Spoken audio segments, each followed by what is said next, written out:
empecemos entonces. Buenas tardes. Ok.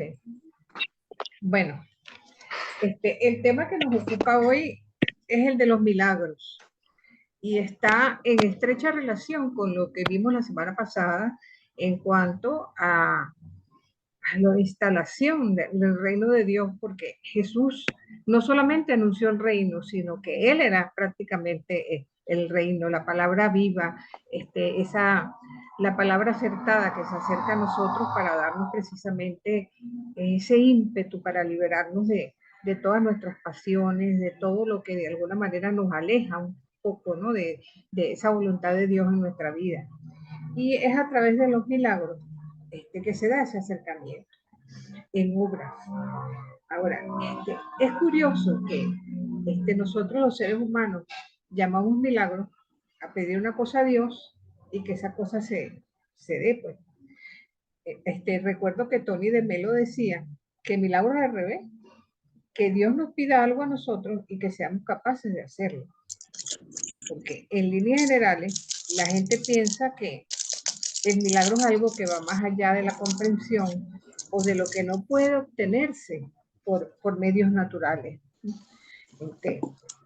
Y eso, en cierto modo, se le da una interpretación religiosa, bien sea como mediación o como algo que es capaz de superar todo lo que es incomprensible. Ahora, el pueblo evidentemente es más propenso a creer en milagros que la gente que es muy intelectual, porque el intelectual es más escéptico, ¿no? Y de alguna manera siempre anda buscando explicaciones lógicas a las situaciones, vamos a decir, inexplicables que se cruzan a lo largo de su vida, ¿no? Pero en líneas generales es visto como una intervención de Dios en la vida de las personas. Ahora, lo más curioso de los milagros es que ni en el Antiguo Testamento ni en los Evangelios existe la palabra milagro. Sin embargo, en los sinópticos hay 28 milagros, son 15 curaciones, lo pueden ver en la pantalla que les tengo allí a la vista, 5 exorcismos, 2 resucitaciones y 6 milagros de la naturaleza. En la tradición joánica se narran también 8 milagros, de los cuales 3 son curaciones, 1 resucitación, 4 sobre la naturaleza, y hay 2 que tienen paralelo con los sinópticos: la multiplicación de los panes y Jesús caminando sobre las aguas. Entonces, eso de alguna manera nos da un total de 36 milagros o hechos extraordinarios, de las que podemos resaltar una serie de hechos.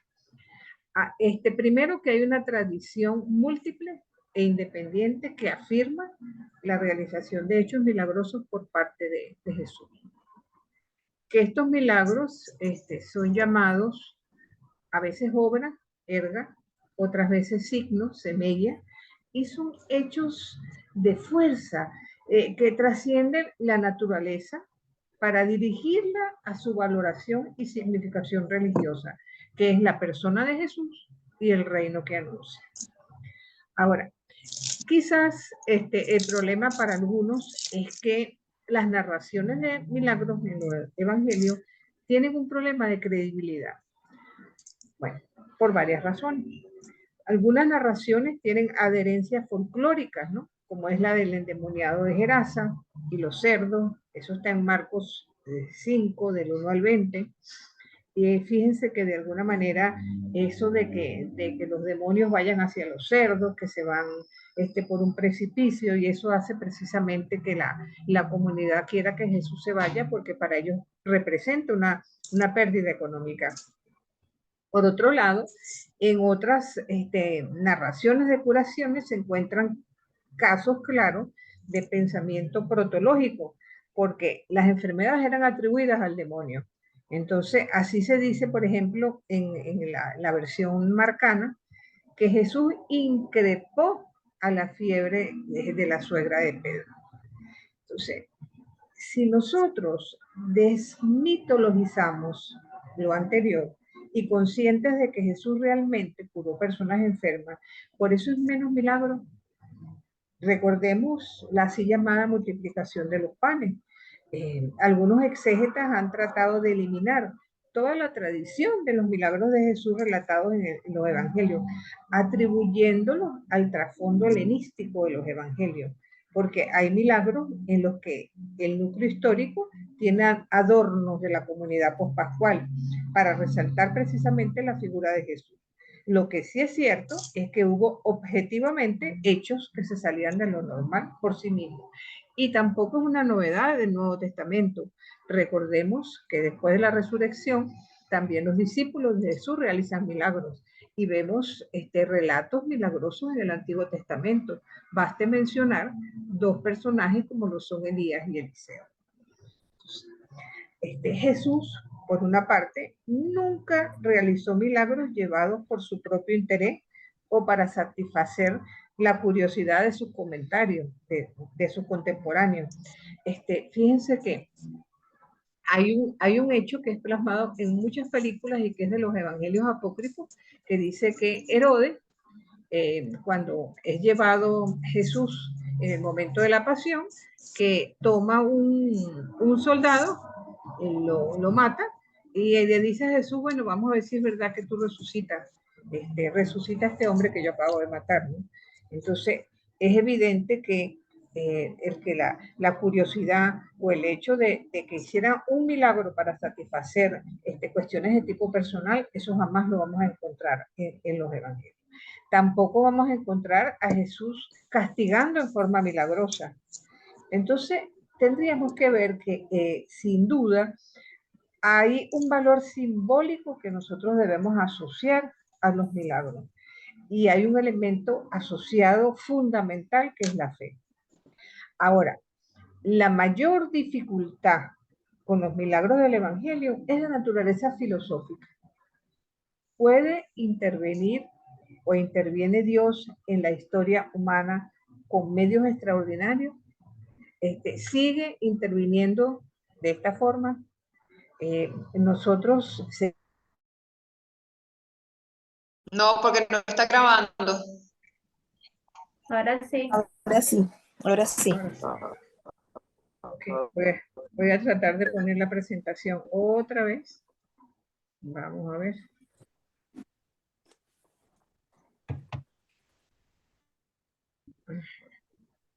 Entonces, estábamos hablando que la mayor dificultad es de carácter filosófico.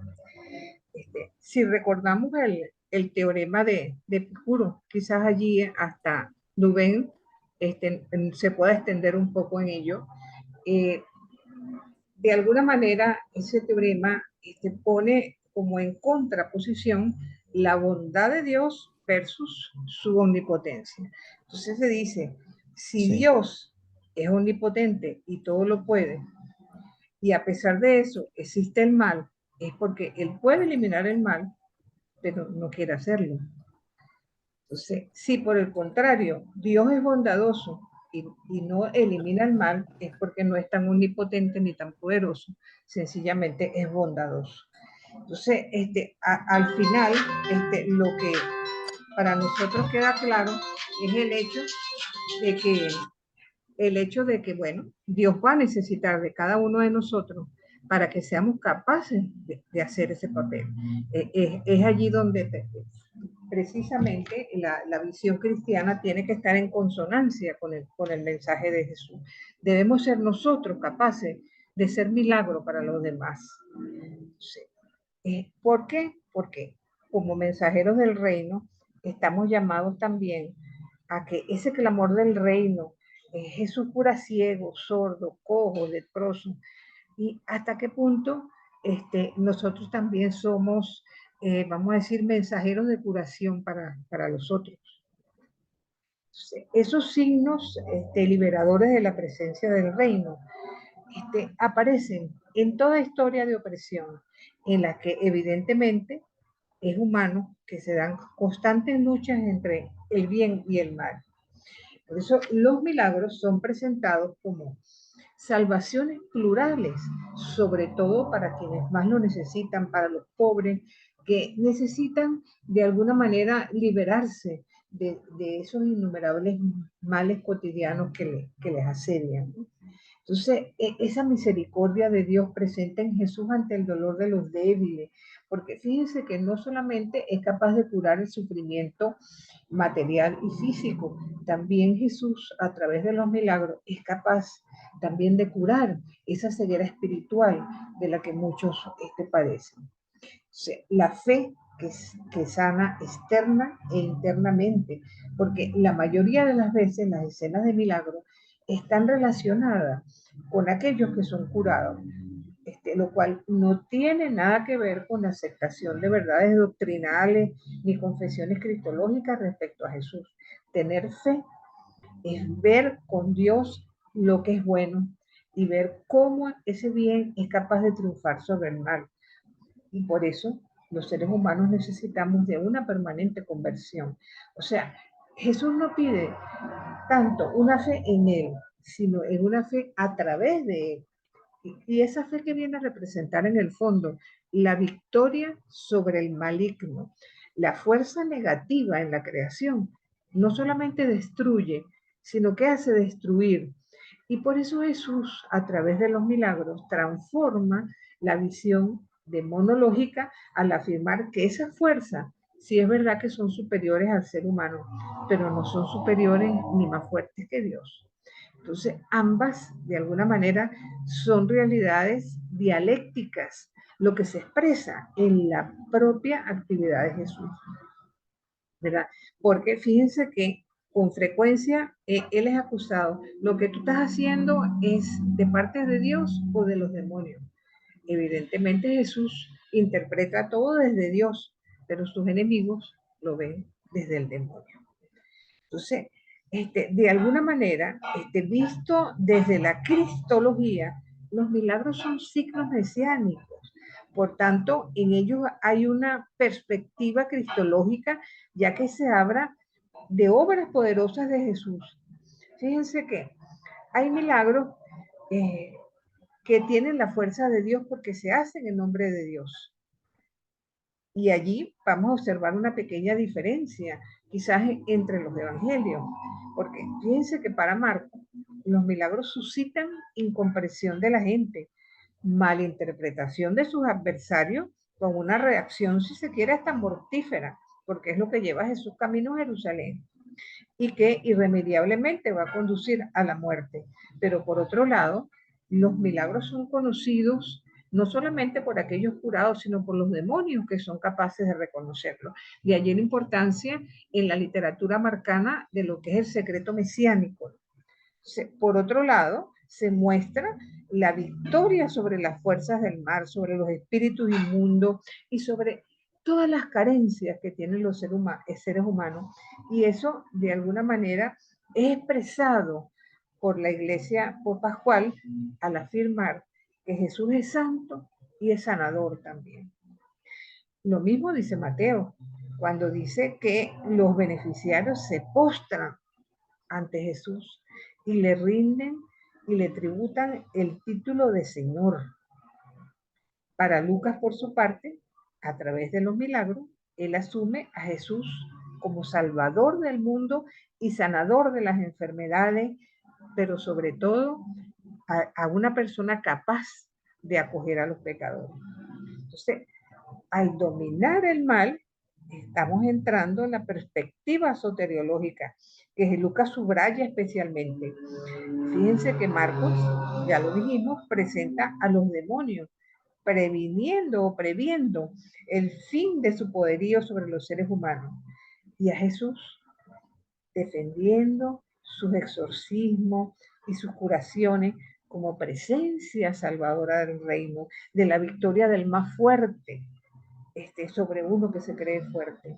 Para ello hace falta una actitud de fe, apertura de mente y la confianza del ciego para ser capaces de ponernos en camino tras Jesús.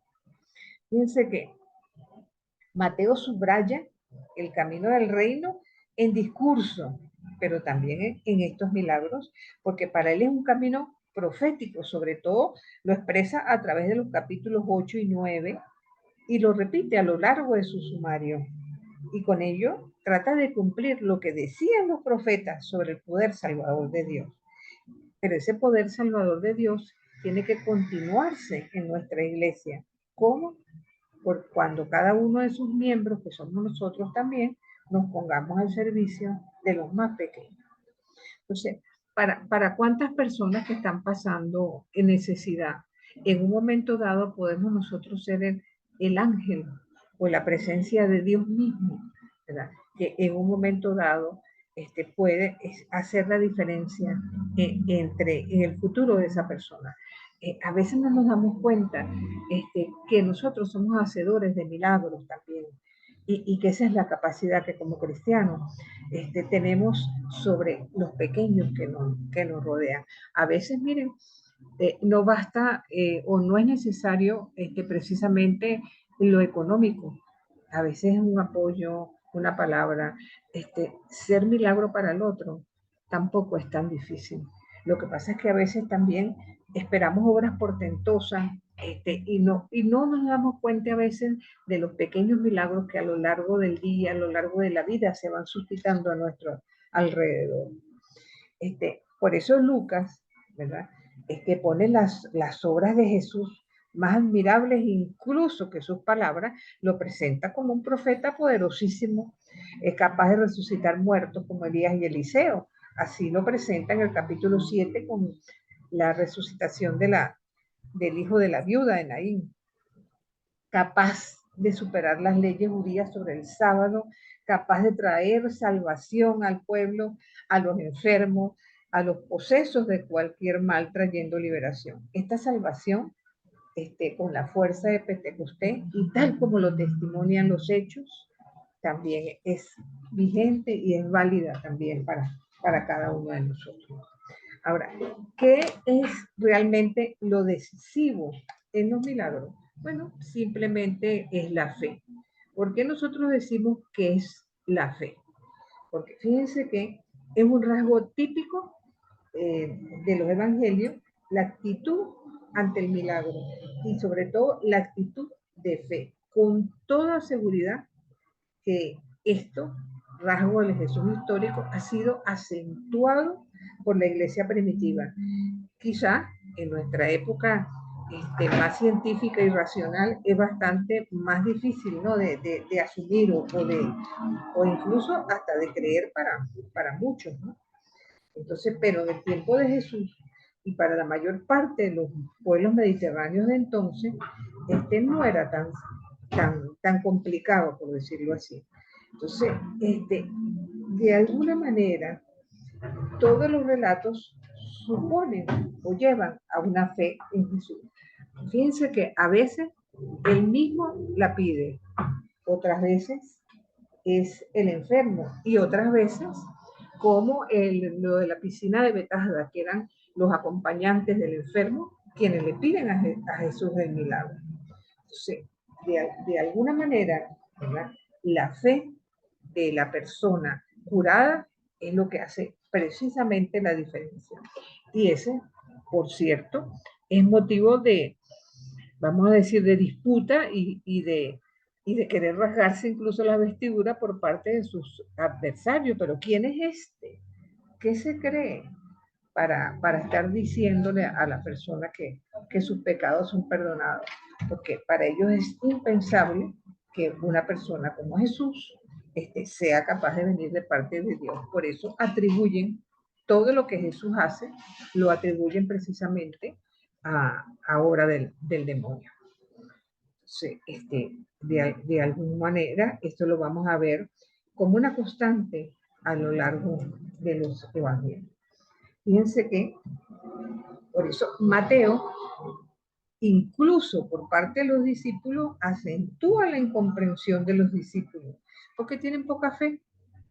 Ellos no logran hacer curaciones. Recordemos aquel texto en que dice, Señor, hemos tratado de curar en tu nombre, pero no lo logramos. Y él le dice, ¿cómo lo van a lograr si ustedes no oran? Tienen que orar. Porque la oración es la fuerza del cristiano para que nuestra vida sea un verdadero milagro. Entonces, alguno que otro reconoce que su fe es pequeña le pide a Jesús que se le aumente. Eso también lo vemos a lo largo del tiempo. Sin embargo, lo que Jesús pide no es tanto una confianza humana en Él, ni siquiera en su autoridad como mediador de Dios, sino que tenga fe en que la irrupción de la fuerza del reino en obras poderosas como se están manifestando hacen que la presencia del reino sea una realidad, sea una verdadera realidad. Entonces hay que creer en la buena noticia y cambiar la mentalidad al respecto. En la medida que cada uno de estos personajes fue capaz de creer precisamente en ello, es que los milagros se convierten en una realidad evangélica. Sí. Solo en este contexto, vamos a decir, la irrupción del reino en el presente, en aquel que es capaz de creer en la buena noticia que Jesús anuncia, entonces es cuando se cree en esa fuerza, viéndola actuar en esas obras poderosas de Jesús. Entonces, esto sugiere, y me interesa un poco resaltar eso, el carácter simbólico que los milagros sugieren de alguna manera como señal de salvación. Y vamos a tratar de ejemplificar algunos de estos milagros. Voy a pasar a la tercera lámina. Ajá. Bueno, fíjense, el poseso de Gerasa, hicimos mención de eso, lo vamos a encontrar en el capítulo 5 del Evangelio de Marcos. ¿Alguien lo quiere leer, por favor?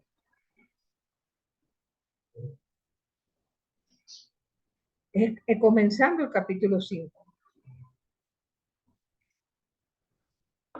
Profe, disculpe, ¿puede repetir la cita? Ajá, capítulo 5, mi niña, del Evangelio de Marcos.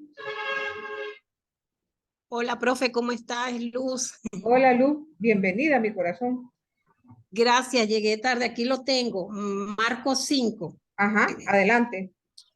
Llegaron al otro lado del mar, a la región de los Gerasenos, y en cuanto salió de la barca vino a su encuentro. Saliendo de entre los sepulcros, un hombre poseído de un espíritu impuro que tenía su morada en los sepulcros, y ni aun con cadenas podía nadie sujetarle, pues muchas veces le habían puesto grillos y cadenas, pero él había roto las cadenas y quebrado los grillos, sin que nadie pudiera sujetarle. Continuamente noche y día iba entre las tumbas y por los montes gritando e hiriéndose con piedras. Viendo desde lejos a Jesús, corrió y se postró ante él, y gritando en alta voz, dice: ¿qué hay entre ti y mí, Jesús, Hijo del Dios Altísimo? Por Dios te conjuro que no me atormentes. Pues él le decía: sal, espíritu impuro de ese hombre. Y le preguntó: ¿cuál es tu nombre? Él le dijo: Legión es mi nombre, porque somos muchos. Y le suplicaba insistentemente que no le echase fuera de aquella región. Continuó. Sí, adelante. Hasta que termine. Ok. Y le suplicaba insistentemente que no le echase fuera de aquella región. Como hubiera por allí en el monte una gran piara de puercos paciendo, le suplicaban a aquellos diciendo: envíanos a los puercos para que entremos en ellos.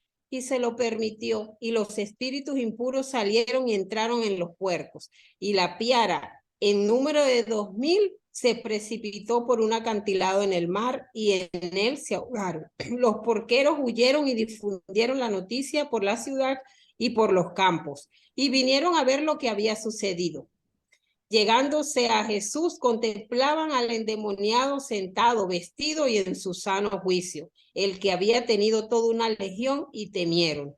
Los testigos le referían el suceso del endemoniado y de los puercos.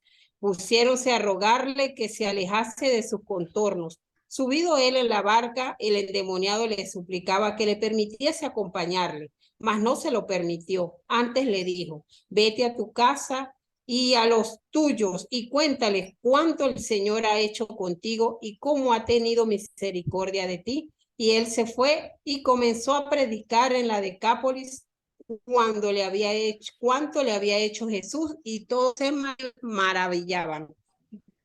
Palabra de Dios. Palabra de Dios. Fíjense que si le sacamos el valor simbólico a este milagro, evidentemente hay una violencia fanática por parte de la población.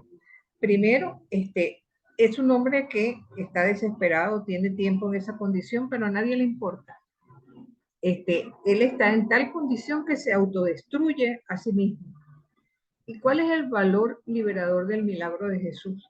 Trata, de alguna manera, de que cualquier tipo de esclavitud se aleje de la humanidad. Cualquier tipo de violencia. Y fíjense que este hombre llega a convertirse en el primer evangelizador de la Decápolis después de su curación. Fíjense que tanto es así que nosotros vamos a encontrar a lo largo de todo el Evangelio esto que se repite una y otra vez. Yo quisiera detenerme o devolverme un poquito al versículo 13 del capítulo 3 del Evangelio mismo de Marcos, donde dice lo siguiente, yo lo tengo aquí. Jesús subió al monte, llamó a los que quiso y se reunieron con él. Así instituyó a los 12, a los que también se llamó apóstoles, para que estuvieran con él y para enviarlos a predicar, dándoles poder para echar demonios. Si les dio este poder, ¿por qué ellos no pueden echar demonios en la vida terrena de Jesús? ¿Por qué tienen que esperar la presencia del Espíritu Santo en Pentecostés y la fe en la resurrección para poder verdaderamente emprender esa labor? Nosotros sabemos de Jesús por herencia, por decirlo así. Nosotros no lo conocimos al Jesús histórico personalmente, pero hemos conocido su mensaje. Hemos oído la predicación del reino. Estamos nosotros también en capacidad, ¿verdad?, de expulsar demonios, siquiera de nuestros propios demonios, las cosas que nos molestan, que nos marginan, los problemas que tenemos, los que vemos a nuestra alrededor en la familia. Yo creo que viendo desde el punto de vista del simbolismo, los milagros nos dan una apertura mayor para comprender el mensaje del reino. Tenemos la hemorroísa, está ubicada también, pareciera que unos cuantos milagros están ubicados en este capítulo, ¿no? Esta hemorroísa es una mujer que tiene muchísimos años, pero muchísimos años con un flujo de sangre, marginada totalmente de la sociedad, sabiendo que no se puede acercar a nadie, que cualquiera que la toque queda contaminado. Entonces, allí vamos a ver dos milagros prácticamente seguidos. Vamos a ver la hemorroísa precisamente, que está en el capítulo 5 también, a partir del versículo 27. ¿Alguien lo puede leer, por favor? Del 27 al 34. Profe, yo lo tengo acá. Adelante, Egli. Ajá. Como había oído lo que le decían de Jesús, se acercó por detrás entre la gente y le tocó al manto. La mujer pensaba, si logro tocar, aunque sea solamente su ropa, sanaré. Al momento cesó la hemorragia y sintió en su cuerpo que estaba sana. Pero Jesús se dio cuenta de que un poder había salido de él y dándose vuelta en medio del gentío preguntó, ¿quién me ha tocado la ropa? Sus discípulos le contestaron, ya ves cómo te oprime toda esta gente y preguntas quién te tocó. Pero él seguía mirando a su alrededor para ver quién le había tocado. Entonces la mujer, que sabía muy bien lo que había pasado, asustada y temblando, se postró ante él y le contó toda la verdad. Jesús le dijo, hija, tu fe te ha salvado. Vete en paz y queda sana de tu enfermedad. Fíjense que en este caso concretamente se trata, bueno, en el Levítico 15, a partir del versículo 9, habla de lo que son los flujos de sangre y las impurezas por parte de las mujeres en los días menstruales, pero aquí estamos hablando de una mujer que tenía, vamos a decir que menstruación permanente, por decirlo así. Y de algún modo, ¿verdad? Vamos encontrando cómo ella, a través de su fe, ella sabe que si ella es capaz de llegar a donde Jesús, Jesús la va a curar, pero no se atreve a decirle. ¿Por qué? Porque vive el estigma de la sociedad que la considera una mujer inmunda, una mujer incapaz de estar entre la población sana, una mujer pecadora, por encima de todo, porque ¿cómo era posible, verdad, que se atreviera precisamente a tocar a Jesús?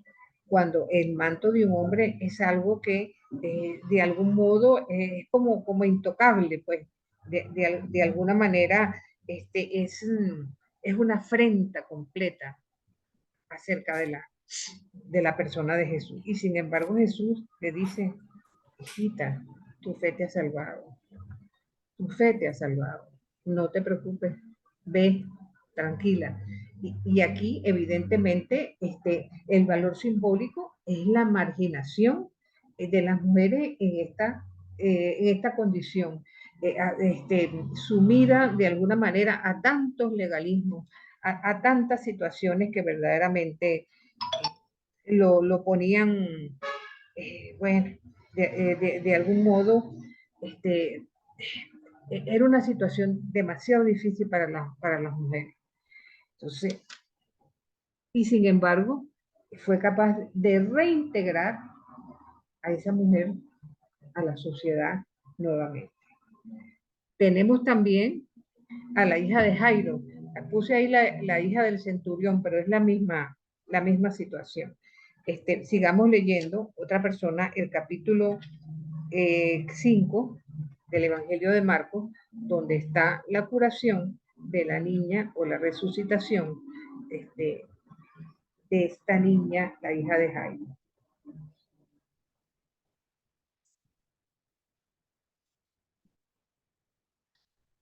Adelante.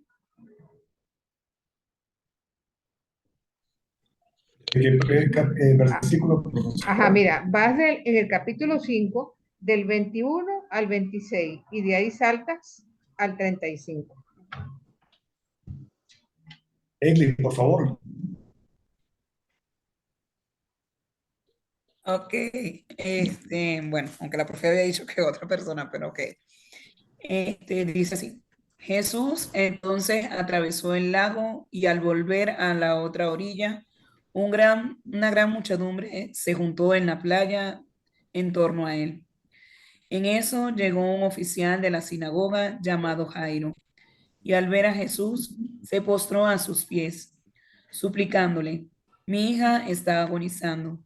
Ven e impón tus manos sobre ella para que se mejore y siga viviendo. Jesús se fue con Jairo. Estaban en medio de un gran gentío que lo oprimía.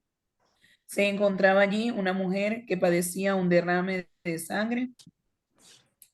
Voy a pasar al 26. Había 36. Salta ese pedazo. Ajá. Jesús estaba todavía hablando cuando llegaron algunos de la casa del oficial de la sinagoga para informarle, tu hija ha muerto. ¿Para qué molestar ya al maestro? Jesús se hizo el desentendido y dijo al oficial, no tengas miedo, solamente ten fe. Pero no dejó que lo acompañaran más que Pedro, Santiago y Juan, el hermano de Santiago. Cuando llegaron a la casa del oficial, Jesús vio un gran alboroto. Unos lloraban y otros gritaban. Jesús entró y les dijo, ¿por qué este alboroto y tanto llanto? La niña no está muerta, sino dormida. Y se burlaban de él. Pero Jesús los hizo salir a todos. Tomó consigo al padre, a la madre y a los que vivían con él. Y entró donde estaba la niña. Tomándola de la mano, dijo a la niña, Talita Kumi, ¿qué quiere decir? Niña, te lo digo, levántate. La jovencita se levantó al instante y empezó a caminar. Tenía 12 años. ¡Qué estupor más grande! Quedaron fuera de sí. Pero Jesús le pidió insistentemente que no lo contaran a nadie y les dijo que dieran algo de comer a la niña. Fíjense que es bien curioso cuando una persona era curada, lo primero que tenía que hacer es ir al templo del sacerdote para que el sacerdote constatara de que la persona estaba curada y podía reintegrarse nuevamente a la sociedad. Pero resulta que en este caso concreto, simplemente le dice, denle de comer. O sea, es algo que realmente llama la atención, pues, porque Jesús se sale completamente de la costumbre, por decirlo así, porque, o sea, lo que le interesa es la persona humana. Entonces, ¿por qué el hijo del centurión no merecía ser curado? Bueno, porque era hijo de un pagano, y los paganos de ninguna manera merecen pertenecer al pueblo de Dios, y mucho menos están en capacidad de recibir las mismas bendiciones por parte de Dios. Y entonces esa discriminación religiosa, de considerar que el pueblo judío está por encima de cualquier otro pueblo, para Jesús, que no hace diferencias de ningún tipo, hay un cambio completamente de perspectiva, ¿no? Porque entonces aquí se sale de lo que es la sumisión legal, la apertura abierta, a que realmente la curación es para todos y es por todos. Lo mismo pasa en los diversos casos donde vamos a encontrar paralíticos. Recordemos que cualquier persona enferma era considerada pecadora. Adelante, Ángela. Gracias, profesora. Preguntar el detalle de él escoge que lo acompañen Pedro, Santiago y Juan. Y si recuerdo, busco el milagro de la suegra de Pedro y hace lo mismo. Solo Santiago y Juan, por supuesto, Pedro, lo acompañan. Eso me llama la atención. Quería preguntarle. Bueno, mira, no solamente allí, recuerda que ellos lo acompañan en la transfiguración y lo acompañan también en lo que tuvo que ver con la oración en el huerto de los olivos. ¿Te acuerdas que ellos quedan dormidos mientras Jesús le dice, por favor, estén atentos, no vayan a dormirse, y es lo primero que hacen, ¿no? Entonces, eso es así. Entonces, ahora, cuando fue a la casa, a la suegra de Pedro, dice que estaba Juan y Santiago, pero que también estaba Andrés. Ahí fue incluido Andrés en el caso de la suegra. Entonces, recuerden que siempre dentro de un grupo humano, siempre hay 2 o 3 personas que se destacan por encima de los otros. Entonces, probablemente Jesús a esos 3 le tenía los opuestos, porque pensaba que cuando él ya no estuviera, pudieran en efecto llegar a ocupar puestos de liderazgo dentro de la comunidad de los discípulos, como en efecto fue. Porque a la larga, después de la resurrección, y cuando se va gestando lo que es la comunidad post-pascual, ellos vienen precisamente a representar ese papel, y en más de una oportunidad en los Hechos de los Apóstoles nos muestran haciendo milagros, expulsando demonios, curando personas. Entonces ya ese poder que se les dio desde el principio solamente llega a convertirse en una realidad cuando ellos se cargan de oración constante, pero sobre todo de fe. Y esto es impresionante, porque ese es un mandato que también es válido para nosotros, incluso hoy. Entonces, la mayor parte de los milagros de Jesús tratan de insertar a la persona nuevamente a la vida del pueblo, porque estaban marginados completamente. Y fíjense que yo les hablo ahí como valor simbólico de la culpabilización falsa. Y es así porque al enfermo encima se le culpa de estar enfermo. Y entonces algún pecado habrás cometido, porque si no, tú no te hubieras enfermo. Entonces, ¿cómo cambiar esa mentalidad? Y fíjense que aquí estamos hablando de los evangelios sinópticos que se escriben más temprano. Pero cuando nosotros nos topamos con Juan en el capítulo 9, donde se cura al ciego de nacimiento, lo primero que hace la gente es preguntarse, ¿quién pecó? ¿El ciego o sus padres? Porque de paso había la mentalidad que si tú no eras el que habías pecado, estabas pagando las consecuencias de los pecados de tus padres. Y en el fondo, el simbolismo de estos relatos es que todo aquel que se atrevía a confesar a Jesús de Nazaret era expulsado de la sinagoga. Y eso le pasó al ciego de nacimiento. Entonces, pudiera ser también que cuando tú te liberas de cualquier tipo de alienación, bien sea religiosa, psicológica, política, económica, probablemente no vas a tener muchos amigos, porque vas a ya no formar parte de lo que es el status quo, de lo que es aceptado por la mayoría. Y eso precisamente es lo que le pasó a estos paralíticos, que encontramos, puedo decir lo mismo de los cojos, de los ciegos, de los sordos, de todo aquel que de alguna u otra manera es presentado de esta forma. Pero además, fíjense que también se nos dan varios relatos de multiplicación de los panes. Y lo vamos a encontrar, sigo con el Evangelio de Marcos, en el capítulo 6, vamos a encontrar aún la primera multiplicación de los panes. También vamos a leer la versión de Mateo para no ver siempre la de Marcos. Eso está en Mateo 14, del versículo 13 en adelante.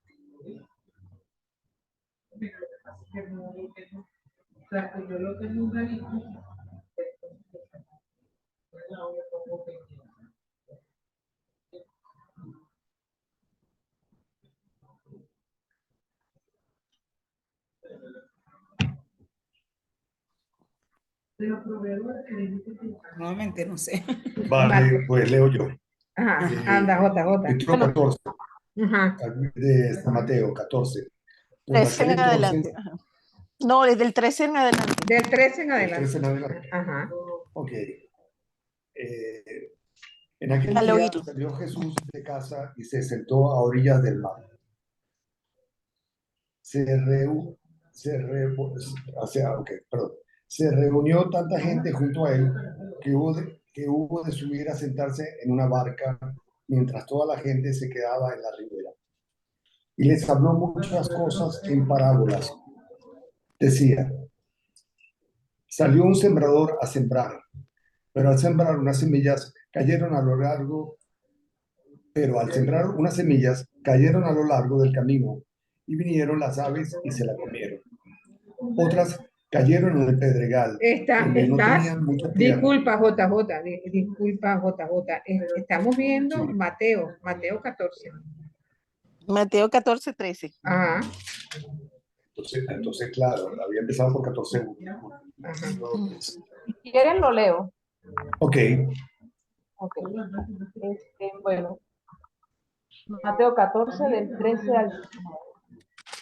Al conocer esa noticia, Jesús se alejó discretamente de allí en una barca y fue a un lugar despoblado.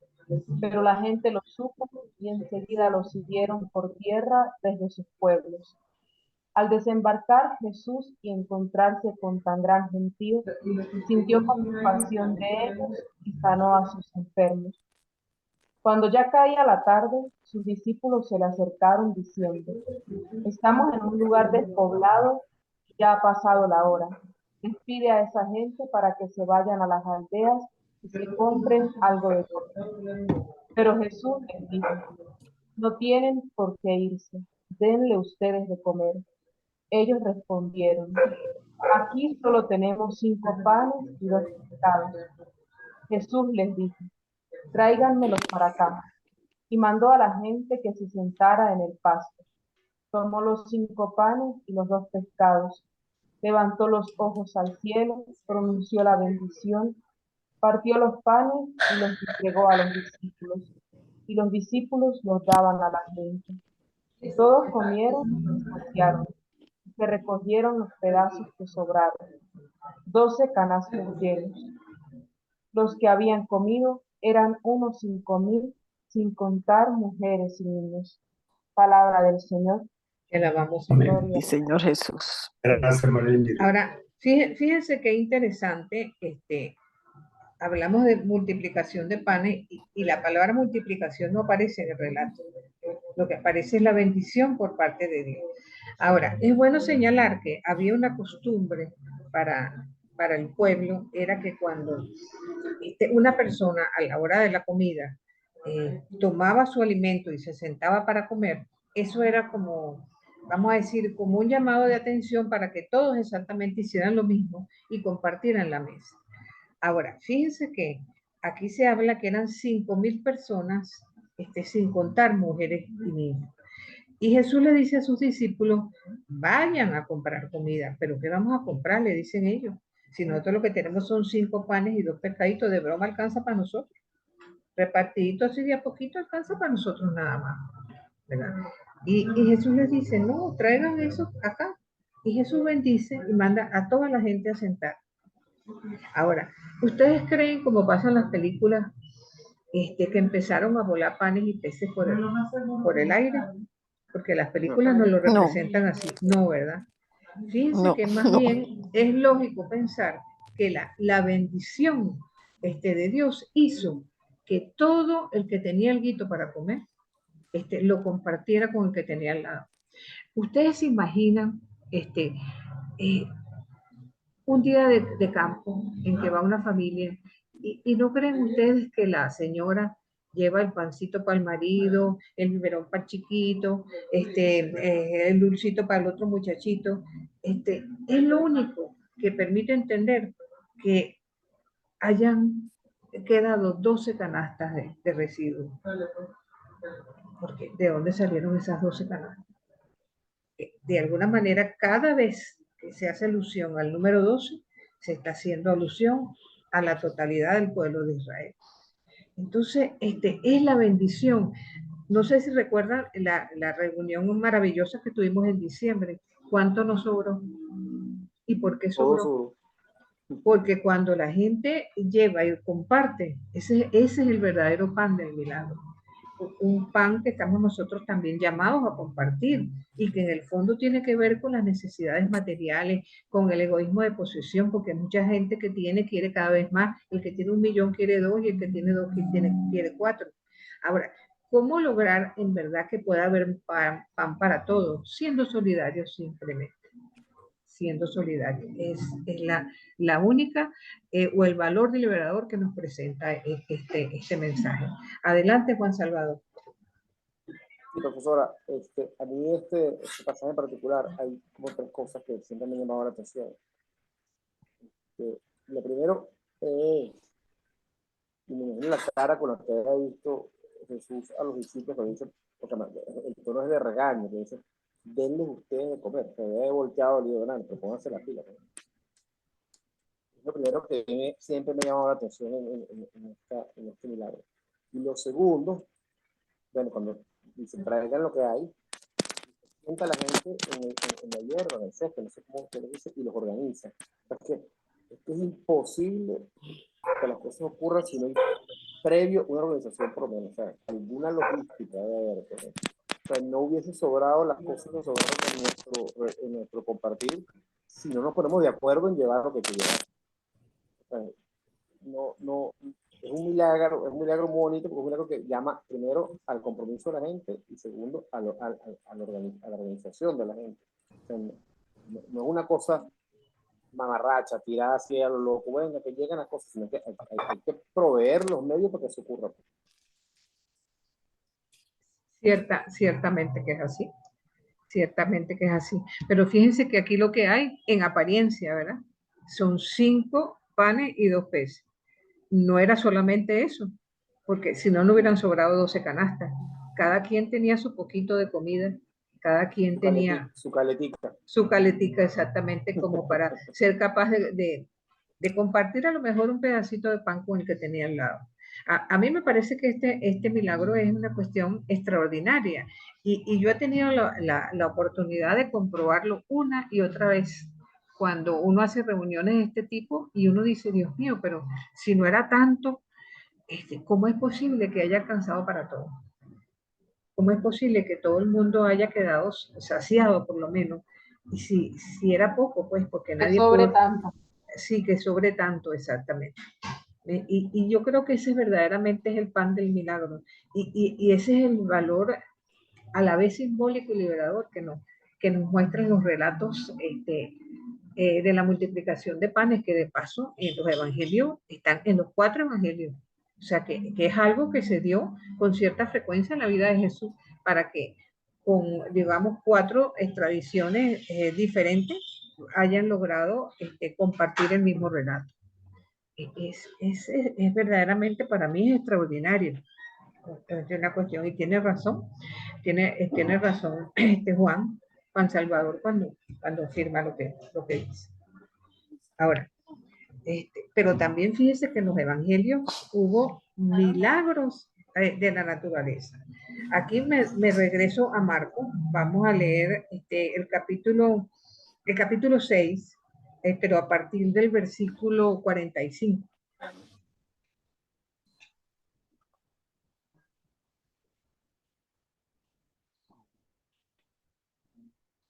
Voy. Adelante. 45. Ajá. Voy. 45. Inmediatamente.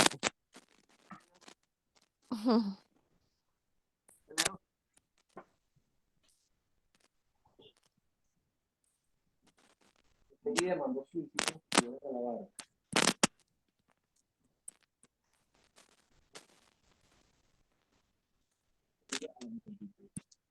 Y después de despedirlo, se retiró al monte Orad.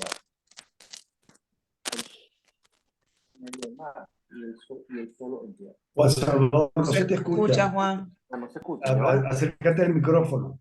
Ok, ¿y ahora? Mejor. Mucho Ahora mejor. sí. Mejor. Okay.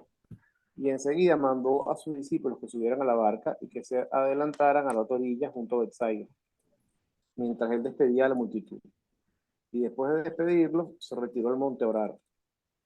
Cuando se hizo de noche, la barca estaba en medio del mar y él solo en tierra. Y viéndoles remar con gran fatiga, porque el viento les era contrario, hacia la 4ª vigilia de la noche vino a ellos andando sobre el mar, e hizo ademán de pasar de largo. Ellos, cuando lo vieron andando sobre el mar, pensaron que era un fantasma y empezaron a gritar, pues todos le habían visto y se habían asustado. Pero al instante él habló con ellos y les dijo, tened confianza, soy yo, no tengáis miedo. Subió con ellos a la barca y se calmó el viento. Entonces se quedaron mucho más asombrados, porque no habían entendido lo de los panes, ya que su corazón estaba endurecido. Fíjense que cuando Jesús camina sobre las aguas, y está también el episodio aquel donde hay un viento fuerte y Jesús está durmiendo y ellos están sencillamente angustiados porque creen que se van a morir, ¿no? Entonces, el que Jesús camine sobre el mar significa que Él tiene control del mundo caótico y que puede caminar donde nadie pueda hacerlo. Ahora, esa tempestad de alguna manera también, y el que Jesús sea capaz de caminar por el mar, para muchos viene a representar desgracias naturales que las vemos a cada día en la prensa, la angustia ante el mal y los problemas personales que a veces se nos hacen tan pesados que creemos que no podemos salir adelante con ellos.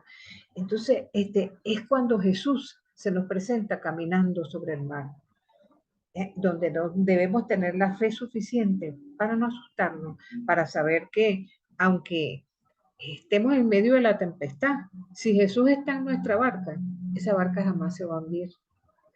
Entonces, esa confianza no nos debe faltar, ni tampoco tenemos que desanimarnos cuando hagamos examen de conciencia y caigamos en la cuenta que al igual que los discípulos, a veces como que nuestra confianza o nuestra fe necesita aumentarse un poquito, ¿no? Porque fíjense que ellos tuvieron que esperar la fe de la resurrección para ser capaces de superar todas esas angustias. donde ya no les importó si los mataban, ya no les importó que no fueran a su favor, que ya no tuvieron miedo de nada, tuvieron que esperar esa fe en la resurrección. Entonces, para nosotros también ellos son unos personajes a emular, por decirlo así, porque vienen a ser también aquellos que nos precedieron en la fe y que nos van mostrando cómo el camino de la fe también es un camino de crecimiento que se va dando poco a poco.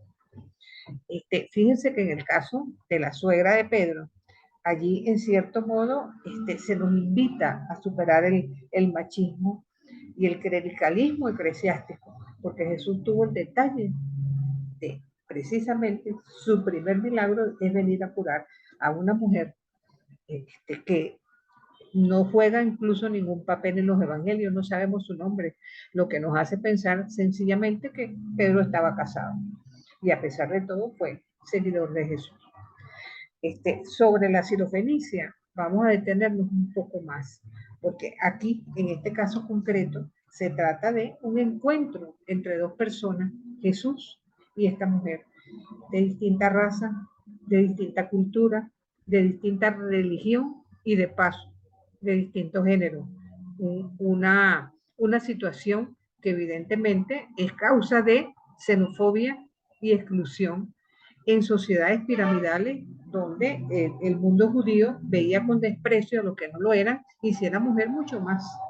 Entonces ese acercamiento al otro, el ser capaz de alguna manera de respetar la diferencia, es algo que también en el Evangelio Jesús nos muestra y que invita a sus discípulos a superarlo. Entonces voy a pasar a la siguiente lámina donde vamos entonces a estudiar esto con un poquito más de detenimiento. Estamos hablando otra vez del Evangelio de Marcos, en el capítulo 7, son 6 versículos apenas, del 24 al 30.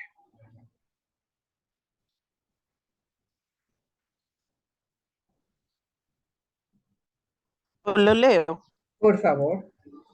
24 al 30. Y partiendo de allí, se fue a la región de Tiro, y entrando en una casa quería que nadie lo supiese, pero no logró pasar inadvertido, sino que enseguida, habiendo oído hablar de él, una mujer cuya hija estaba poseída de un espíritu inmundo, vino y se postró a sus pies.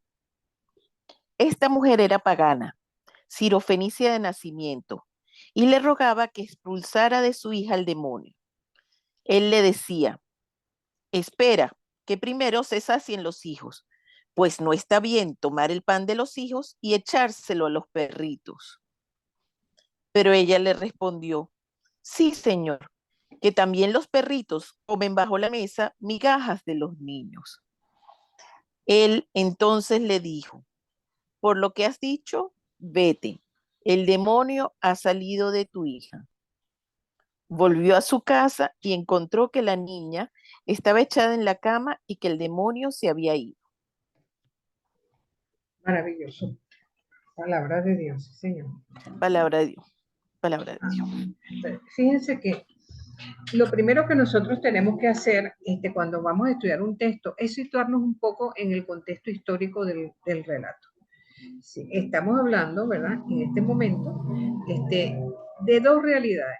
La del tiempo de Jesús, que nos está relatando los hechos, y la del tiempo del Evangelio, que tiene su redacción definitiva. Porque es evidente que algo del momento redaccional se deja colar en el relato. ¿Qué sabemos nosotros desde el punto de vista histórico? Que bueno, que el imperio reinante era precisamente el imperio romano, que desde el año 61, cuando Pompeyo tomó la ciudad de Jerusalén, todo lo que era la Palestina se adicionó a la provincia romana de Siria y desde entonces era, vamos a decir, una tierra cosmopolita donde había diferencias culturales y políticas, a pesar de lo cual al pueblo judío se le respetaba su religión y en este ambiente vivió Jesús y se da este relato que nosotros acabamos de leer a continuación anteriormente. Entonces sabemos que en esa época Herodes Antipas, que era el hijo de Herodes el Grande, era quien gobernaba, y Pilatos era gobernador también de Jerusalén. Entonces, en la vida económica estaba cimentada en la agricultura, en el artesanado, en los trabajos públicos. Sabemos que también la actividad de la pesca era relevante también en la región. Sabemos que Palestina y específicamente Jerusalén quizás contaba con una población de 1.000.000, un poco más de personas que vivían en la región. Se practicaba el comercio, pero básicamente todo lo que era la vida del pueblo estaba en función de la vida religiosa. ¿Por qué razón? Porque después del exilio de Babilonia, se fue constituyendo una sociedad hierocrática donde el sumo sacerdote vino a ocupar el lugar del rey, que ya no existía, y poco a poco lo religioso fue abarcando también lo económico, lo político, y todo lo que era la vida del pueblo se daba en función del templo. Había sacrificios en la mañana, había sacrificios en la tarde. Sabemos perfectamente que el templo, aledaño al mismo, estaba el Sanedrín, donde 70 ancianos presididos por el sumo sacerdote, ¿cómo se llama? De alguna manera legislaban y decidían sobre la vida del pueblo. Se había constituido lo que era una aristocracia sacerdotal, donde la observancia estricta de la ley iba a medir qué personas eran puras, qué personas no lo eran, qué personas eran santas, qué personas eran pecadoras. Entonces, esto hizo que hubiera una serie de fracciones dentro del pueblo, cada una de ellas con distintas expectativas mesiánicas, que evidentemente esperaban un Mesías davídico, un Mesías que fuera capaz de devolver la gloria del tiempo de David. Eso desde el punto de vista religioso. Pero en este caso estamos hablando de una mujer, y sabemos que la mujer estaba marginada. Por la circuncisión, los varones formaban parte del pueblo, pero las mujeres eran consideradas respetables en la medida que le daban hijos a sus maridos. La que no era capaz de parir, o por lo menos se creía que la mujer era la culpable, esas eran mujeres que eran exsacradas de la sociedad. Las mujeres pasaban de la tutela del padre a la tutela del marido. Tenían poco trato con otras personas fuera de su casa, porque una mujer soltera que hablara con un hombre en la calle se la consideraba prostituta, y si era casada era adúltera. Entonces vemos que hay muchas prescripciones acerca de la mujer. Por una parte, tenía que permanecer 7 días en su casa cuando le venía la menstruación, y una vez terminada los 7 días, debía ir al templo a pagar un pichoncito, o de alguna manera para tratar de recuperar esa impureza que para ellos representaba pecado e inmundicia. Si daba a luz un varón, estaba 40 días impura, pero si se le ocurría parir una niñita, entonces eran 80 días más que estaba. No tenía ningún tipo de derechos legales, y muchos consideraban, ¿verdad?, que para qué enseñarle la Torá a una mujer, porque van a hacer mal uso de ello. Y la oración de un judío era: Señor, te doy gracias por no ser esclavo, por no ser extranjero y por no ser mujer. Entonces, imagínense a esto, súmenle que se trata de una mujer que es extranjera, que ni siquiera es judía. Entonces, doblemente marginada. Yo tomé para la lectura la versión de Marcos, ¿verdad?, que sabemos que se identifica con Juan Marcos, pariente de Bernabé, compañero de Pablo. Hoy en día se suele aceptar este autor, una comunidad que es venida del paganismo. Por lo tanto, es fácil entender un relato en que una persona que no es judía, ¿verdad?, se suma precisamente a la fe en Jesucristo. Entonces, probablemente es una comunidad de residentes de Roma, que sufren persecuciones en momentos bastante difíciles, y es una iglesia pequeña más bien hacia la periferia. ¿Qué podemos decir del contexto literario? Bueno, primero, el género literario en mayúscula es evangelio. Ahora, dentro de ese género tenemos un subgénero que es el milagro. El contexto cercano, qué es lo que viene y qué es lo que viene antes y después de ese relato. Bueno, ese relato está como una especie de sándwich entre la primera multiplicación que acabamos de leer, donde sobran 12 canastas, y la segunda multiplicación, donde sobran 7 canastos. Cada vez que se habla de 12, pueblo de Israel. Cada vez que se habla de 7, estamos hablando de universalidad. O sea que este relato de alguna manera sirve de puente a la apertura hacia los paganos. Entonces, decimos que ese es el contexto cercano, lo que va antes y después del relato. Ahora, ¿cuál es el contexto remoto? ¿En qué parte del Evangelio está? Está durante el ministerio de Galileo, que es la primera parte, está durante la subida a Jerusalén, que es la segunda parte, o sencillamente ya cuando Jesús está en Jerusalén. Un poco esto ayuda a tratar de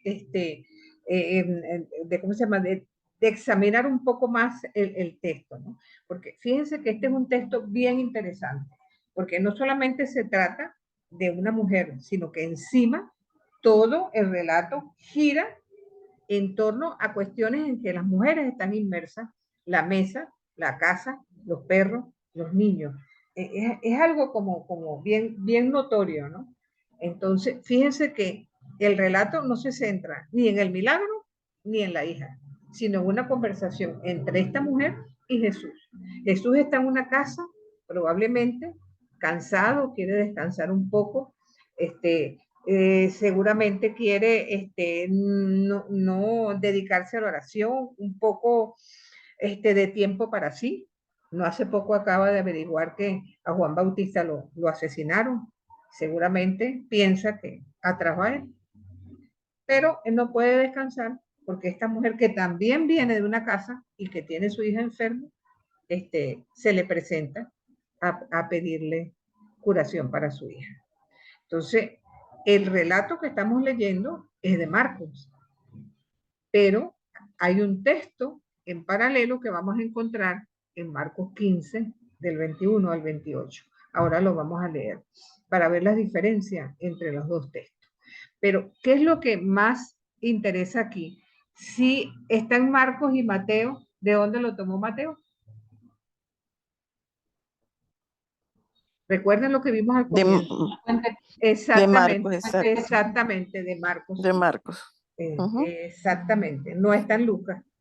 Entonces, fíjense cómo cuando uno va a trabajar un texto, es bueno señalar a veces en distintos colores, porque entonces uno va a ver qué palabras se repiten, si los verbos son de movimiento o si por el contrario son sensoriales, y qué es lo que de alguna manera uno puede destacar a partir del estudio del texto. Esta sería un poco la articulación del relato. Entonces, fíjense que vamos a ver desde el punto de vista literario varias inclusiones. Fue a Tiro, entró a una casa. El versículo 20 fue a su casa. Recuerdan que cuando veíamos las características de los evangelios decíamos que a veces habían inclusiones donde el principio y el final prácticamente decían lo mismo. Entonces, como contexto teológico, ¿verdad? Vamos a ver que se da entre Jesús y la mujer. Los discípulos y los oyentes que estén allí, no se sabe, por lo menos en la versión de Marcos, no intervienen de ninguna manera. Entonces, fíjense, aquí lo espacial tiene muchísima relevancia, porque es un espacio casero donde ella y Jesús tienen ese encuentro. ¿Qué lo lleva a esa mujer a arrastrarse ante Jesús? Es madre. ¿Qué es lo que no hace una madre por un hijo? Bueno, un padre también. ¿Qué es lo que no hace cualquier persona por un hijo? Entonces, en esa conversación, ella ruega y Jesús rechaza. Este es un texto que ha sido bien paradójico para muchos estudiosos porque dicen Jesús que siempre se presenta tan bondadoso, tan abierto, ¿cómo es posible que él se comporte con esta mujer así tan secamente, ¿no? cuando ella lo que le Sí, está hasta pidiendo, grosero. hasta grosero, ¿no? Sí, Entonces, sí. pero si se acuerdan cuando nosotros veíamos a Marcos, decíamos que Marcos es el evangelista que plasma con más claridad la humanidad de Jesús. Este es un Jesús plenamente humano. Está empezando su ministerio en Galilea. Está consciente que él viene para, ¿cómo se llama? Para implantar el reino en el pueblo de Israel. No tiene completamente claro que también los paganos están incluidos en el juego. A partir de este relato, lo ve con claridad. Entonces, él le dice, espera, porque solamente los hijos son los primeros, los hijos son los que tienen primer derecho. Y la llama perra. En el mundo semita, el perro es una expresión ofensiva. Por lo menos en el Salmo 69 aparece y dice algo así como que los malvados vienen en la tarde y ladran como perros. Entonces, incluso en la segunda de Pedro se habla de los perros como alguien que prodiga o enseña falsa doctrina. Y entonces dice, no se le pueden dar perlas a los cerdos, ¿no? También está llamándola aquí como que lo sagrado no se le puede llamar a los perros. Y entonces, ¿cómo le va a decir Jesús perro a esta mujer?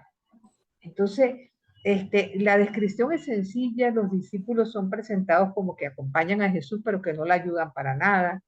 Entonces, el telón histórico de la discriminación a la mujer se hace evidente aquí. Entonces, pero la mujer se traga su orgullo, es humilde y le vuelve a decir nuevamente. Y desarticula la lógica de Jesús. ¿Por qué desarticula la lógica de Jesús?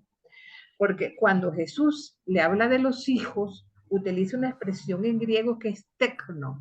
Y tecno se refiere a los hijos genéticos, a los que te corren por sangre. Con eso le está diciendo solamente los que son judíos. Pero ella le contesta hablando de los niños y utilizando otra expresión que también es niño, pero en griego paidios, que quiere decir todos los niños que se sientan alrededor de la mesa cuando están pequeños.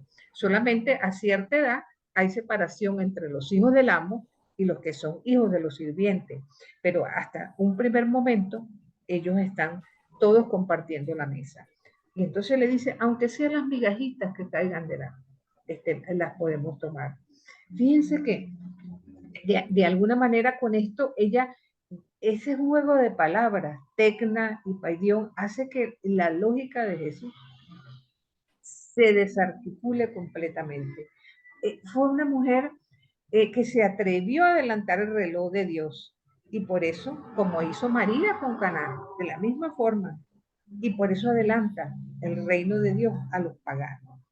Entonces, y se deja transformar por ella. Fíjense que le dice, por tus palabras, tu hija está curada.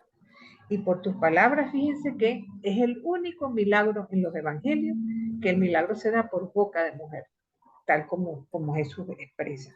Entonces, esas ideas, porque fíjense que en el contexto cercano vamos a ver una serie de discusiones entre Jesús y los fariseos por las ideas de pureza e impureza, que hasta sus propios discípulos no terminan de entender, y que sin embargo vamos nosotros a observar que aquí está presente en este relato. Ella se presenta como una mendiga con la mano tendida públicamente sin importarle el desprecio de quienes la están escuchando.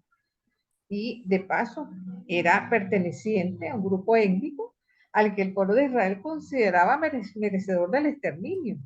Entonces, es que Jesús puede ser tan humano. Yo creo que sí. Jesús fue 100% hombre, y en textos como esto lo viene a demostrar, porque pasa de ser el rabí de Israel para ser el rabí de todos.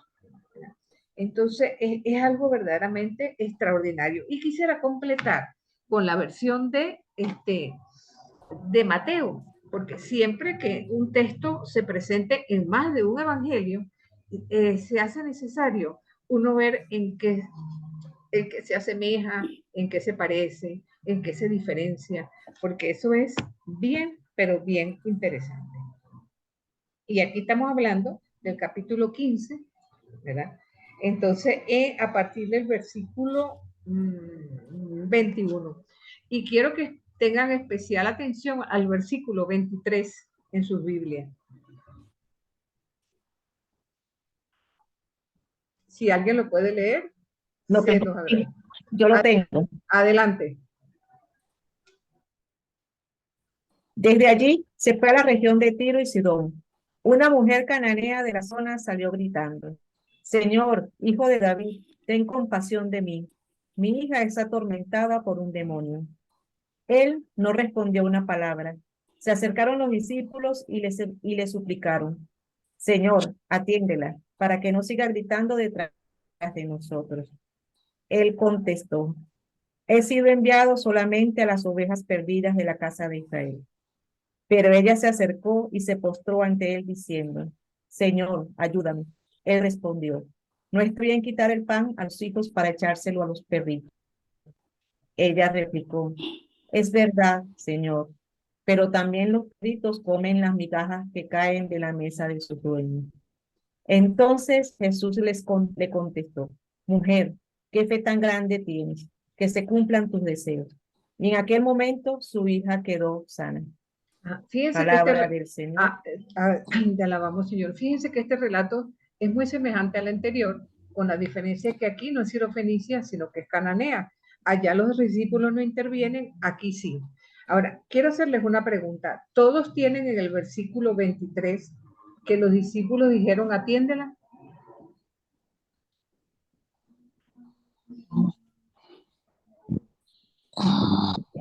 No, yo tengo despídela. Ajá, ajá, ajá. ¿Algún otro tiene, despídala?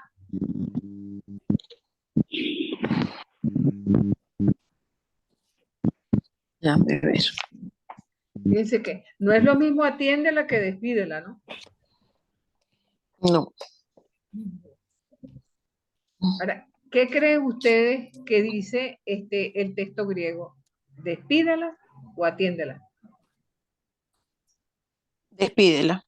Exactamente, despídela, porque despídela es lo que Despídela. está acorde con la mentalidad machista del momento. ¿Cómo se le ocurre a esa mujer siendo extranjera dirigirse a nuestro maestro? Claro, probablemente algunas traducciones, ¿verdad? Con ánimo de dejar a Jesús bien parado, quieren poner la traducción como atiéndela, pero en el texto griego dice despídela.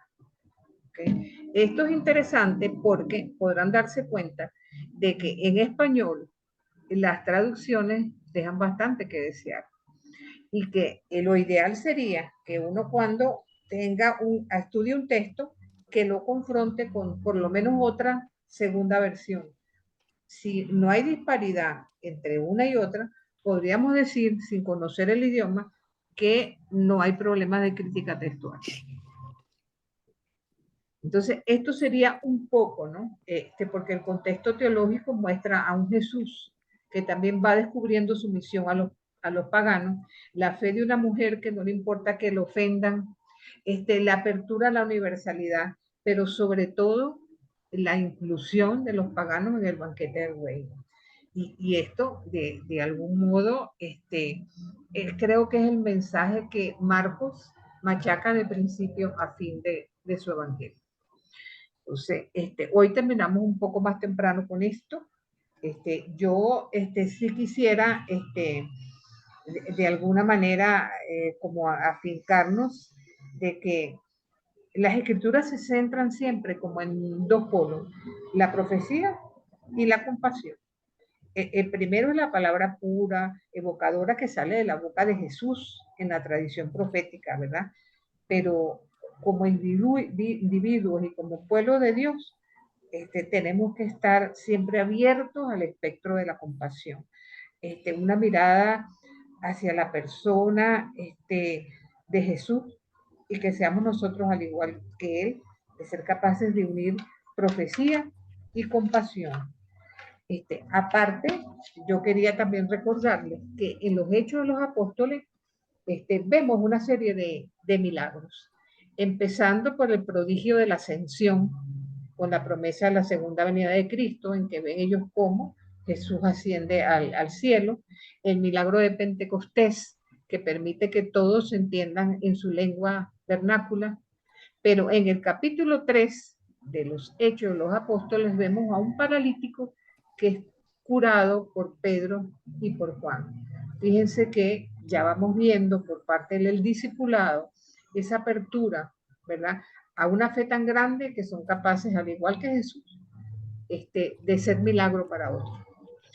Igualmente, curan muchos enfermos y endemoniados. A partir del capítulo 5 lo vemos. Esteban, antes de su apedreamiento, también hace prodigio. Vemos como Felipe, en la zona de Samaria, también realiza portentos.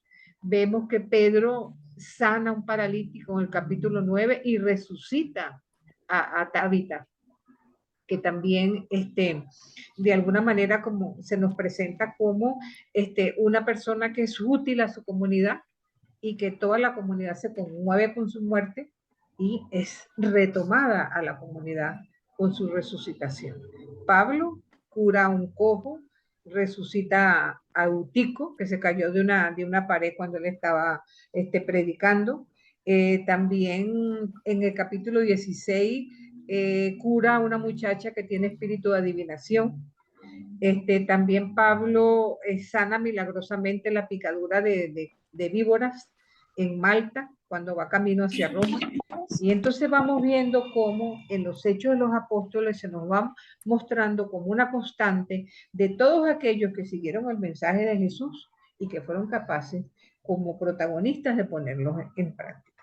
Entonces, realmente hablar de los milagros es algo que nos llama a la reflexión sobre cuáles son los milagros que uno ve en la vida de uno de cada día. Yo por lo menos les podría contar un hecho particular.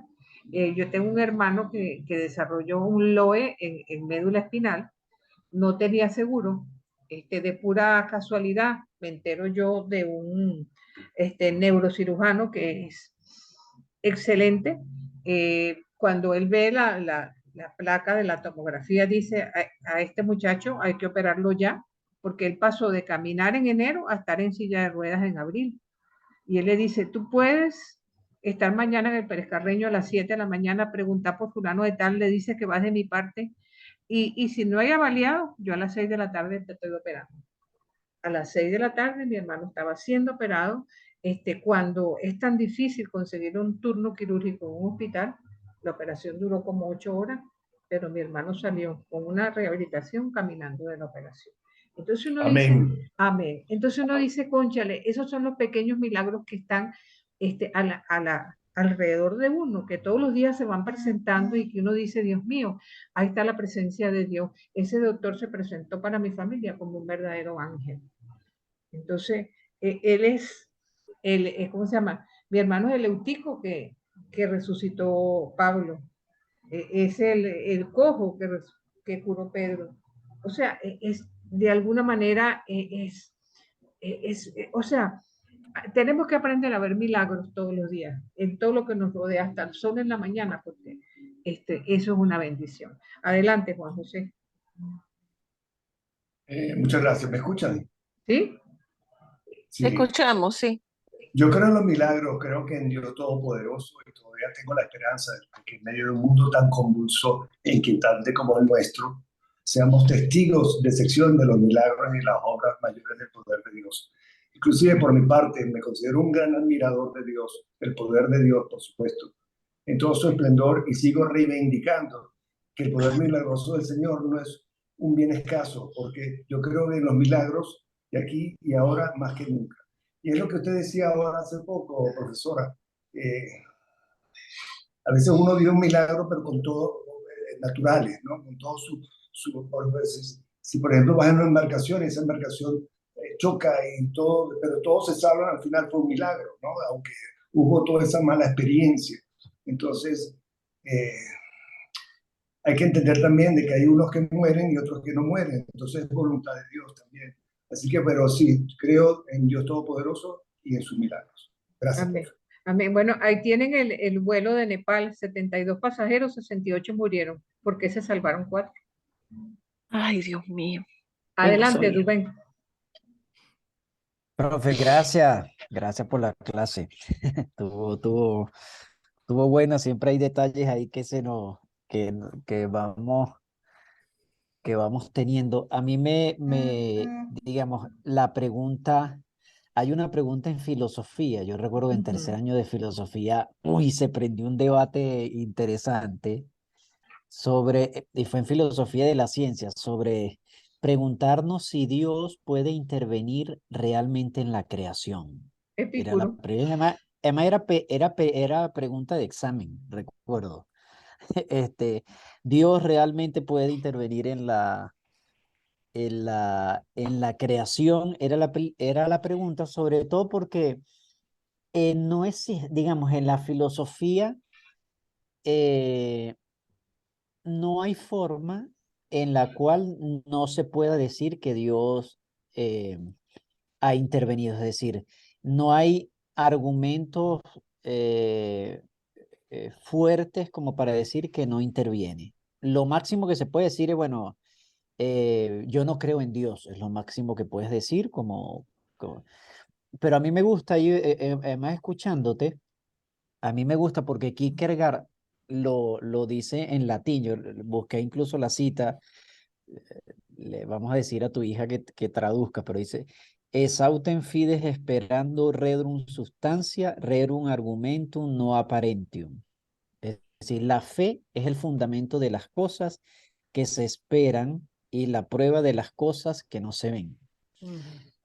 Y yo esto lo decía porque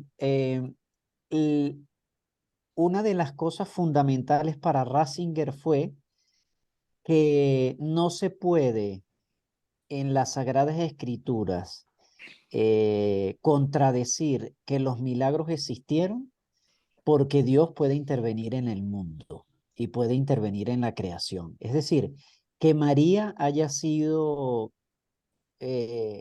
virgen o no, puede decirse que sí, porque Dios interviene en sus criaturas. Que los milagros de Jesús, los milagros de Pablo y los milagros que citan actualmente, pasa porque Dios sigue interviniendo en el día de hoy, ¿no? Yo recuerdo Monseñor Romero decir una frase ahorita en la asamblea, de obispo, que bueno, que muchas veces hemos dejado de ver a Jesús hacer milagros, como si Jesús ya se le hubiese acabado los milagros. Ahora quien hace milagros son los santos, ¿no? Jesús ya dejó de hacer milagros y bueno, es como volver a Jesús, pero sí me gusta como es decir que filosóficamente también los milagros tienen soporte válido, ¿no? Entonces, bueno, nada, era eso. Perfecto, Rubén. Adelante, Laura. Ay, profe, bueno, no, la clase me encantó. Además de que yo hilo mucho y usted sabe que usted me ayuda muchísimo con otras materias. Ahorita tenemos antropología y esto me ha abierto, parece mentira, me ha abierto a mí la mente a esto que tenemos al siguiente del problema del mal. No le veía ni pies ni cabeza, pero cuando usted dijo, empezó la clase, yo digo, oye, sí, o sea, el mal es como que no nos ayudemos los unos a los otros. O sea, el egoísmo de las personas. Ay, corríjame si estoy mala, porque entonces yo pienso que eso es el milagro de Jesús, por ejemplo, en la repartición de los panes, en el milagro de los panes, fue que todo el mundo se abriera al prójimo. Entonces, el problema, por ejemplo, de que no veían a esta pobre persona sufriente, que entonces el que tenía el demonio y la pira, entonces Jesús vio a esa persona y la ayudó. El problema era el egoísmo de los demás, tan egoísta bueno, tú le hiciste bien a él, pero nos hiciste mal a nosotros, a nuestros cochinos. Eso me parece a mí como, ay, como muy interesante y pienso que, bueno, los milagros que se hacen todos los días y esto que hemos dicho, lo del doctor él se abrió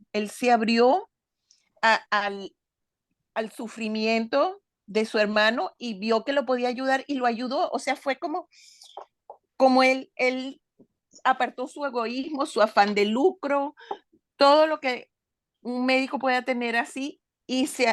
Yo pienso que cuando nosotros nos abrimos a los demás, eso producirá un cambio en el mundo. Claro que sí, claro que sí. Y que los milagros diarios, Dios interviene, claro.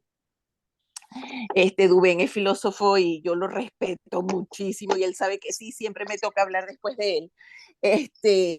Resulta que para todos estos milagros necesitan o sea, Dios no va contra su creación ni contra sus leyes, pero sí, como que si nosotros lo pedimos, es como que si le diéramos el permiso de intervenir. No sé si esto está bueno o malo, pero dígame, por ahí va la cuestión. Y muchas gracias, hasta ahí me quedo. Yo creo que hay muchos ángeles que nos rodean a cada uno de nosotros. El asunto es sí, claro ver como milagros ese contacto con uno. Yo les digo con toda sinceridad, en el grupo de ustedes hay un angelito que es JJ. Sí, adelante, sí, totalmente. Adelante, Bueno, sí, profe, bueno, que más que, bueno, este tema realmente me pareció muy bonito, e inclusive ese proceso que usted haya hecho como que de poder plasmar de manera gráfica cada uno de los milagros que realizó Jesús, porque ciertamente cuando muchas personas utilizan el nombre de Jesús, bueno, aquel que hacía milagros, ¿no? Pero no solamente eso, ¿no? Sino la intención e inclusive lo que usted decía, o sea, el contexto en el cual se encontraba y justamente con las personas que se encontraban, ¿no? Muchos podrían decir como que, bueno, Jesús realizó los milagros porque era gente que pobrecita, que lo necesitaba. Inclusive habían personas que quizás, como Jesús lo decía al inicio, o sea, los que necesitan ser sanados no son los que están sanos, sino los que están enfermos, ¿no? Y a eso él vino al mundo. Y que de una u otra forma eso que usted decía, que es una invitación propia de cada uno de nosotros, ¿no?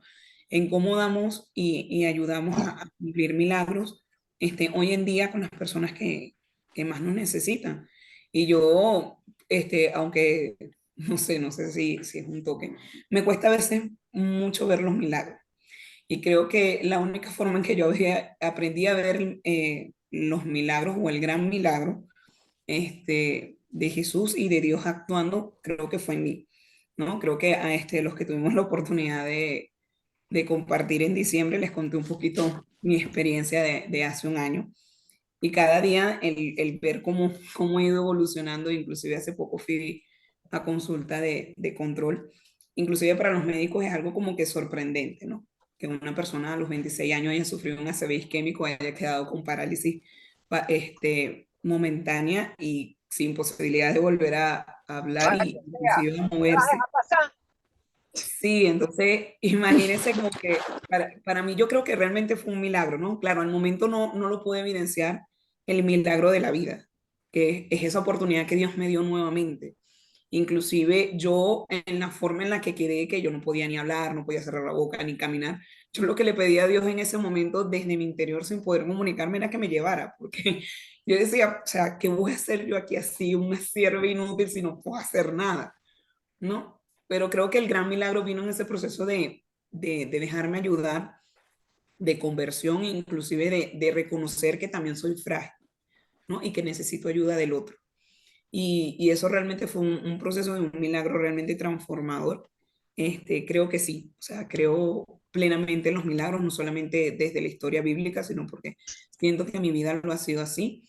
Inclusive cuando el médico dijo, tú tuviste muerte momentánea de 7 minutos y extrañamente volviste, y él inclusive lo decía, o sea, ustedes las monjas, los religiosos, no sé, o la gente que cree en Dios y en la iglesia, tienen un pacto con él, porque tú no deberías estar aquí. Yo, ay, Dios mío, ¿cómo voy a decir eso?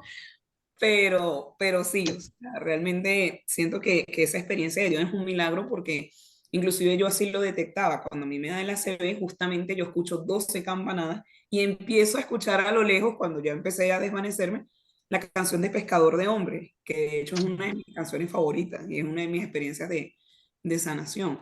Entonces, creo que realmente este tema me ha sumergido un poco más, ¿no? En el ver el contexto, en el ver realmente la disposición de que debemos colocarnos en manos de Dios, ¿no? Y que solamente es Él el que puede lograr hacer el milagro en nosotros, pero creo que todo está desde la disposición. Todas estas personas que se encontraron con Jesús, creo que fueron sanadas porque tuvieron la disposición de creer. Y creo que la fe, y lo que decía Laura, relacionándolo un poco con lo que viene de antropología, creo que todo viene de allí, ¿no? O sea, no hay fuerza en el mal que el bien no pueda vencer. Exactamente. Bueno, piensa que seguramente Dios te quiere para algo bueno. De repente para Sí, hacer señor. milagro en tu comunidad. Amén. Adelante, Algo muy Lesbia. grande. Sí, profesora, yo quisiera unir un poco la excelente clase que hemos tenido hoy, sobre todo el cierre que usted hizo, con la pregunta de Rubén en Dios interviene en la creación. Y el cierre que usted hizo de cómo Pablo, cómo Pedro, Pedro y Juan se abren a la fe y comienzan a hacer milagros. Y Dios hoy en día todavía sigue interviniendo en la creación, porque si cada uno de nosotros nos abrimos a la acción del Espíritu Santo en nuestra vida, podemos ser, como usted dice, esos portadores de milagros para los otros. Basta que nosotros mismos nos abramos y nos sensibilicemos, porque Jesús fue como hombre, como verdaderamente hombre, estuvo realmente sensibilizado a las necesidades de su entorno, estuvo sensibilizado a la mujer que hizo el milagro. A pesar de denigrarla, de decirle perrita y todo lo demás, se abrió porque se sensibilizó a la necesidad que en ese momento la mujer tenía. Entonces nosotros debemos ser capaces también de tener esa sensibilidad para abrirnos a la apertura de la acción de Dios y nosotros hermanos de Dios en este mundo. Y por eso es que podemos decir que en la actualidad es posible hacer el reino hoy, el ya, pero todavía no. Podemos, nosotros como hombres de fe, hombres y mujeres de fe, hacer posible el reino de Dios hoy. Yo creo que sí. Basta que cada uno de nosotros estemos abiertos a esa posibilidad de que Dios actúe a través de nuestras manos, en nuestro entorno, en nuestros hermanos, cambiando las cosas, haciendo la voluntad del Padre. También aporte a la pregunta que hacía Dubén sobre si Dios todavía sigue actuando en la creación. Y efectivamente, Dios sigue actuando en la creación porque cuenta con nuestras manos disponibles para hacer el servicio al hermano. Y termino con eso. Chévere, sí, es verdad. Tienen toda la razón. Creo que Juan Salvador y María Janet también querían. Adelante. Sí. Bueno, dos cosas. Comparto lo que decía Lesbia ahorita anteriormente, ¿no?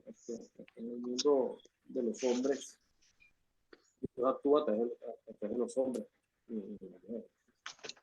Eso primero, pero segundo, yo creo que a mí me cuesta mucho cómo hay cristianos que no creen en el milagro si la misa misma es un milagro, o sea, la Eucaristía es un milagro. Cierto.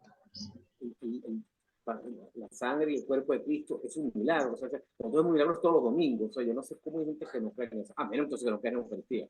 Entonces ya es otro tema. Eso podría ser. Pero si creemos en la Eucaristía como tal, ya creo que sí es Luis que lo dice. O sea, es que no podemos no creer en el milagro. O sea, el cristiano cree en el milagro todos los domingos. Aparte de lo que tengo que vivir personalmente. La sanación, la curación, el sol de Fátima. Hay un milagro por antonomasia propia en nuestra fe, que es la Eucaristía. ¿Qué otro milagro más hermoso y más cotidiano vemos nosotros en nuestra vida que eso? Ciertamente. ciertamente tienes razón. María Yané. Ajá, bueno, profe, es breve mi intervención. Quería sencillamente acotar que los milagros, lo que leí sobre el tema, que por demás es súper apasionante y bonito, ¿no? Sencillamente no es que se fueron cuando se va Jesús, ¿no? Para eso están los apóstoles y bueno, vemos como también hay milagros que ellos realizan, ¿no? Y otro milagro, si lo queremos un poquito más cercano, bueno, lo acaba de comentar Eglis, ¿verdad? Ella lo vivió y Eglis, a ti el milagro se te hizo porque tenía fe y creo que la fe es el vehículo para que todo este tipo de cosas maravillosas ocurran. Los milagros, lo que pasa es que tenemos que afinar nuestra vida, nuestro olfato, nuestra vista, nuestros sentidos a verlo. Ocurren a diario. Desde el domingo, como dice Juan Salvador, hasta muchas cosas que uno a veces piensa que son parte no sé, que son parte de la naturaleza o que uno lo genera y no es así. Hay como una intervención diferente que es la que los posibilita. Y pienso que el vehículo directo de eso es como le pasó a Eglis, pues ella comenzó a afianzar mucho más la fe. Creo que la fe es clave para que todas estas cosas maravillosas nos ocurran. Era solo eso, profe. Bueno, tienen razón en todo lo que dicen. Fíjense que después hubo generaciones de cristianos cuando en estos días estaba viendo la vida de Felipe Neri, o si vemos al Padre Pío, o cualquiera de esos grandes santos de la iglesia. Entonces, lo que pasa es que a veces no queremos ver el milagro dentro de nosotros mismos, o sea, porque no nos creemos a lo mejor como decía, como dignos de ser proveedores de milagros. Pero en Levítico 19:2 dice, sean santos como yo su Dios soy santo. Entonces ese llamado a la santidad es para cada uno de nosotros.